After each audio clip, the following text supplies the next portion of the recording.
This is meant as a potential class lecture. Did you know that Ronald Wilson Reagan's wartime film with Errol Flynn, Desperate Journey, was made by the men who first used the Burning Cross in association with the Ku Klux Klan in the film Birth of a Nation by D.W. Griffith? The image I found of Reagan in that film next to a U.S. over the swastika is on the reel of the film, but goes by too fast to see. It can only be detected frame by frame, an eerie signature from an imperial Wizard of Oz.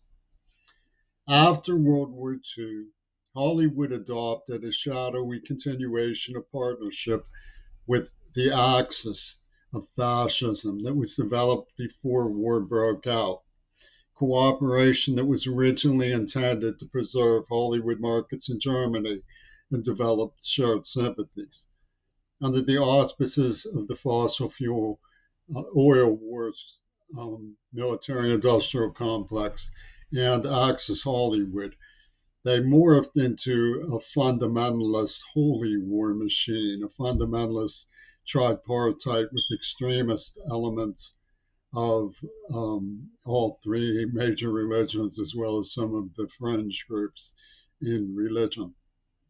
And they created a war game known as Two Virgins Pussy Bowl, which is in the super story found in the background of international cinema, which announced their reasoning to build an arc of colors by a form of pornographic warfare called um, genocide, which was the AIDS attack.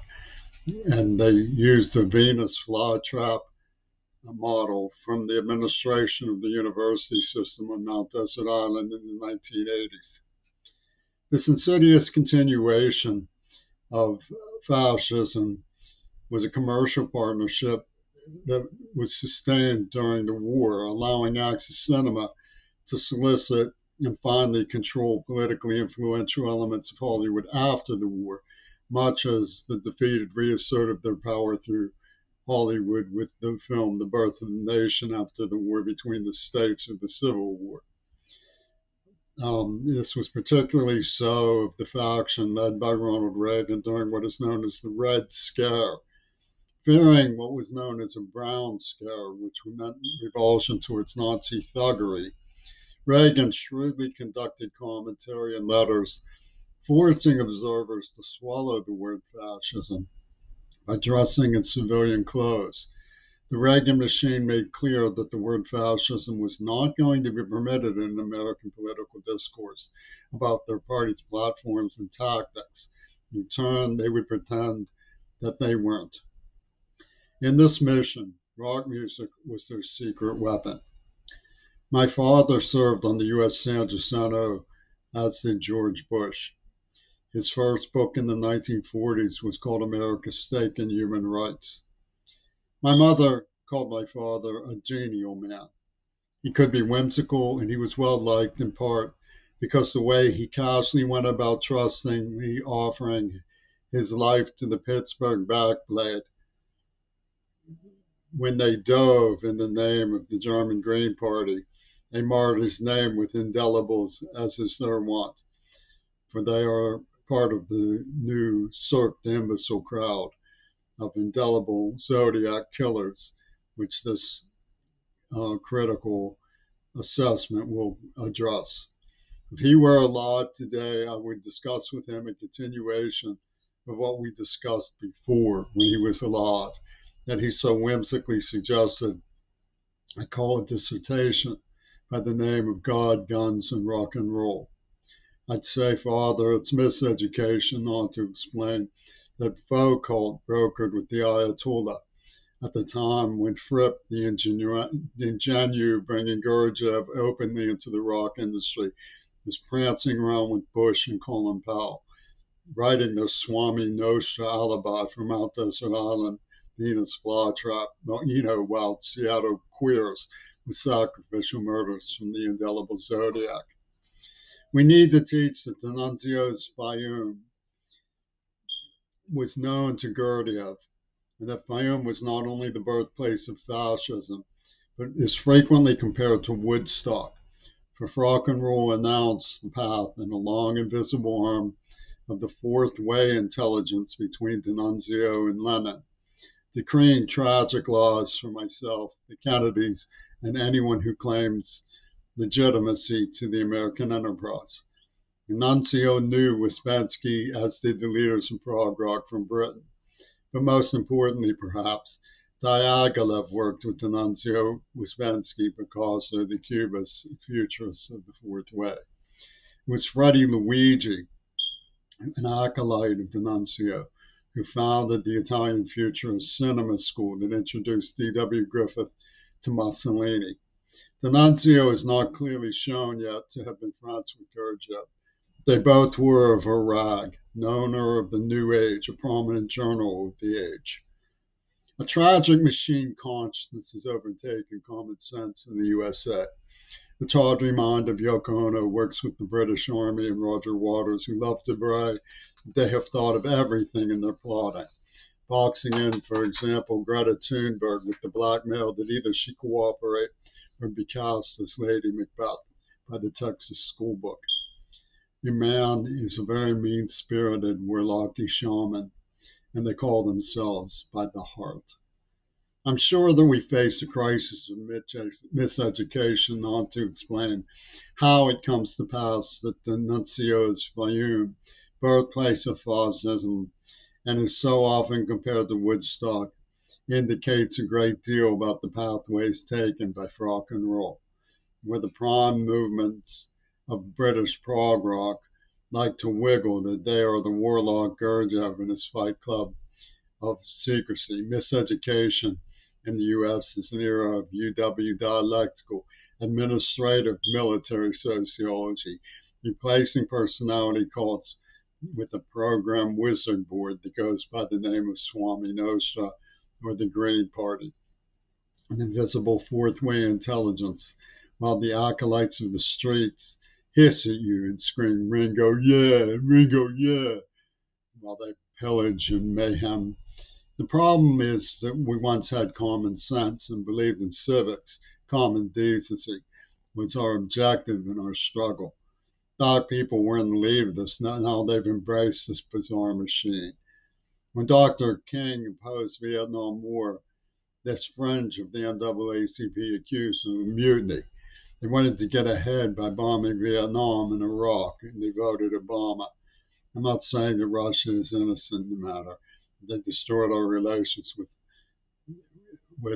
Russia by expanding NATO in the Ukraine. And they gave us licky chops, pornographic genocide. The idea for all this may come out now in projecting a panorama of bloodshed that the UW administration ghoulously mongers as equity. But the idea is a combination of ideas that entirely disappeared, for which copious evidence for group sodorization exists, that it was being hidden in broad daylight by the perpetrators themselves. It goes back to the days of 1918. Diaghilev and Blas Sanders, the literary giant with one arm, lost in World War I, who became the invisible arm of the idea of Ouspensky and Houdini, a Lazarus, a Houdini, a disappearing, instead of a personality cult, a hidden agency of the fourth dimension, working deep media operations for fascism's resurgence and Axis revenge. They call it the combination of spirits of Lenin and Adolf Hitler by the name of Casper. This gives you an idea how ghoulish they are, but they recruited from the NAACP, the black warmongers joined them. They called it an arc. They continue to work here in Tacoma at UW Dialectical. This may not seem to make sense. The idea that the only explanation that explains everything seems to be impossible. But the evidence shows what they were up to. They hid back in the days of Disney and Sergei Eisenstein. The idea of a Casper, a Lazarus, a Houdini, something that Queen Elizabeth had them calling the walrus. And they use these signs and symbols as an inscription, a background otherwise unstated in a super story of two virgins pussy ball told throughout international cinema. It was also all about the assassination of Kennedy, as they said this way and led him into their trap. They have not exactly wanted disclosure. They inherit the idea of hiding the double cross in broad daylight like a zodiac killer.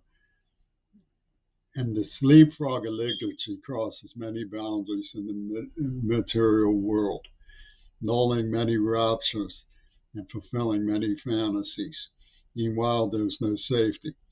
You can think of the semiotics and gangster signs as a burning cross, while a sheriff says there ain't no cross burning on your lawn, while it flames in plain view. Most of the material is not in the least contested. The idea that Houdini was around and the idea it landed on all their desks at the same time is not in the least contested material. How could they miss it? Well, they didn't miss it. That's why it disappeared. They adopted it. To understand what they did takes no great effort once you see what their idea is. There's a great deal that comes out, for example, from the fourth dimensional psychologist opposing socialist Russia from Kharkiv, whose reach spans to the Liverpool crowd later in the century. And it's important to remember that Liverpool was the site of the Confederate Secret Service during the Civil War. Just knowing that these insiders had Errol Flynn, who lived in Laurel Canyon, where Houdini had lived, it was rumored to have met with Hitler during World War II and starred with Reagan in the film I have already described. May begins to glare at you from the desks of D.W. Griffith, Sergei Eisenstein, the Russian Grand Cinema Director, and Disney, who Eisenstein greatly admired, divulging much in his review of praise. Behind the wheels of Luigi Freddi, who brought Griffith into the Babylon of Benito Mussolini, and Forgiveness by Alan Dulles, a Warren Commissioner, and Hitler's campaign debts and his arrangement with Cecil B. DeMille's leadership of Radio Free Europe is the low-profile presence of a literary theorist, Blythe Sanders. You reach from Stravinsky to Robert Anton Wilson in present-day state of Washington, where a gang I frequently confront as Zodiac killers and sometimes describe as licky chops pornographers, hold fake federal dominion from federal Green Party sway. Whether you choose to call their idea by any of their several names, Walrus, Lazarus, Casper, or Belias from the Senders, what they did and how they did it is well worth knowing. You'll never be able to shake the semiotic and lyrics of the hoary host of Mardi once the historical narrative unfolds into your awareness and the idea takes precedence from the semiotics and lyrics that they used. But at least it is a new filter known as actual information about the rock music Double Cross from Access Hollywood. The topic is here in ruthless, simple language, here in cinema. The hidden idea transcends the superstory, which is described in background celluloid. To amend our understanding of the real world, it tips their hand. The hidden idea, in other words, comes through from the history of these people, the company they kept, the magic they revealed, and most importantly of all, what they hid so effectively that the superstory can just barely disclose it. It takes little more to gather up the indications and sadly announce, so elementary, and how could this be? The golden parachute is embroidered with memories of names like General Edwin Walker, a ruthless crank who sued his victims for divulging his outrages. Names comes into Zodiac, cusp to John Wayne, and homemade images they both had of Lee Harvey Oswald. Attackers continue to be treated by saints by the poor half of the world, the Svengalis who control the world's wealth, recognition, and those who totally disgracefully for their approval, like Joseph Biden. They rigged the dungeon of their mania with moxie. Tabloids spill from the time capsules of their shrinks, whose protective closet's only a movie, summons us to a new chapter, the indelible zodiac. Mongering these sideshows, leaving breadcrumbs for scavenger journalists on Earth, such as that Manson and Jack Ruby had the same psychiatrist, and that King Crimson was working with a psychiatrist from Attica State Prison while living in Pittsburgh. It's a simple, ruthless, hidden, invisible hand working very hard. Simply put, the super story was the rescue of Hitler to Argentina and two virgins pussy ball, a Church of England war game, for his friend Duke Edward said that Hawley would belong in the hands of the Church of England. Marital martial law by civil overlook clogged in the AIDS attack, proving it is one. Built in the Pennsylvania boondock for Tudor was a Texas school book. The secret isn't just that John Lennon was given the starring role in this You Only Live Twice, where doubles dare, with Trump media covering for his fake murder, and Hollywood Pentagon Disney magic, giving driving force to his will among the culture most at risk. Reagan's attorneys even had me in D.C. the day he claimed he was shot. He came outside the night before and waved to me while they give me a brochure that reads, "There's no such thing as objective reality, only what the jury believes." The real secret is that they planned it, beginning in World War I. Europe's finest and their tin drum guerrillas, all specialized for the plan of a coming dominion, ensorceling by their violence and rage and through their influence in glam rock and other mediums. They mongered and wreaked havoc in the name of celebrity temper tantrums.